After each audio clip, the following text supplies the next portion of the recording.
আমি তার বিরুদ্ধে মামলা করব, খুব দ্রুতই মামলা করব। সে যদি মেন্টালি সিক হয়ে থাকে তাকে আমি ডাক্তার দেখানোর পরামর্শ দিব। দুর্ঘটনা বলতে হয়তো কেউ একটা চট থাপ্পড় দিল বা পাগল ভেবে রাস্তায় বেঁধে রাখলো।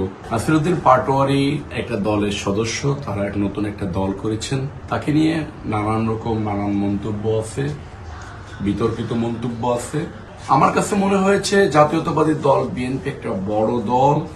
এই দলের গুরুত্বপূর্ণ নেতাদেরকে নিয়ে সে কথা বলে নিজে ভাইরাল হওয়ার চেষ্টা করে এবং পাবলিকলি থাকার চেষ্টা করে।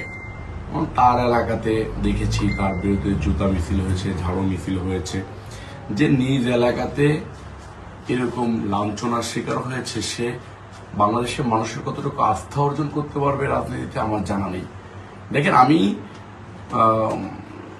নেগেটিভলি কথা বললে অনেক কথা বলতে পারি, আমি সেদিকে যাব না। আমি দায়িত্বশীল জায়গা থেকে নাসিরউদ্দিন পাটোয়ারি সম্বন্ধে কথা বলার মতো মাইন্ড রাখি না, পার্সোনালি রাখি না। আমি তার সম্বন্ধে অনেক নেগেটিভ কথাবার্তা শুনেছি, বিভিন্ন কিছু খাইটায় বিভিন্ন জায়গা থেকে বিভিন্ন অকারেন্স করে থাকে। আসিফ নজরুলের বাসার একটা ঘটনা আছে শুনেছি। তো আমার কাছে কথা হচ্ছে যে সে যদি রাজনীতি করতে চায় তাহলে নিজের শ্রম মেধা দিয়ে পলিটিক্স করে মানুষের মন জয় করে ভালো হোক, ভালোভাবে রাজনীতি করে মানুষকে ভালো কিছু দিক, আমি সেটা তাকে পরামর্শ দেব।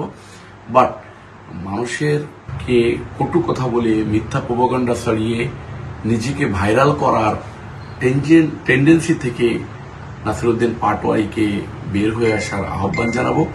আমি নাসিরউদ্দিন পাটোয়ারি যে মিথ্যা তথ্য, বিভ্রান্তিকর তথ্য বক্তৃতায় বলেছে এবং সেটা বিভিন্ন গণমাধ্যমে প্রচার হয়েছে, আমি সেটাতে অত্যন্ত ব্যথিত হয়েছি। এই কারণেই ব্যথিত হয়েছি যে মিথ্যা প্রোপাগান্ডা ছড়িয়ে একটা রাজনৈতিক দলের কর্মী কিভাবে নিজেকে এস্টাবলিশ করতে চাই, এই ব্যাড টেন্ডেন্সি থেকে আমাদেরকে রাজনীতিবিদদেরকে বের হয়ে আসতে হবে, না হলে সমাজ আমাদের কাছ থেকে কি শিখবে। আমি তার বিরুদ্ধে মামলা করব, খুব দ্রুতই মামলা করব এবং আইনের মধ্য দিয়েই ইনশাল্লাহ এটার ফয়সালা হবে বলে আমি আশা করতেছি। তবে এটা যদি নাসিরউদ্দিন পাটোয়ারি এরকম কন্টিনিউ, সে যদি মেন্টালি সিক হয়ে থাকে তাকে আমি ডাক্তার দেখানোর পরামর্শ দিব, না হলে রাস্তাঘাটে হুট করে একটা দুর্ঘটনা ঘটে যেতে পারে। আমাকে নিয়ে না শুধু, সে বিভিন্ন লোককে নিয়ে কথাবার্তা বলে তো মানুষ তো একটা পর্যায়ে টলারেটের বাইরে চলে যাবে।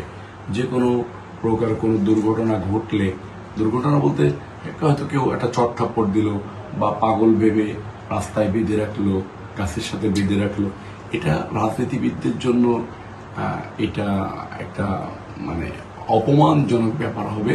আমি সেই কারণে তাকে পরামর্শ দেব যে আপনি পলিটিক্স করলে সুস্থ ধারার পলিটিক্সে থাকেন, মানুষকে নিয়ে বাজে মন্তব্য এবং মিথ্যা প্রোপাগান্ডা ছড়ানো থেকে বিরত থাকেন।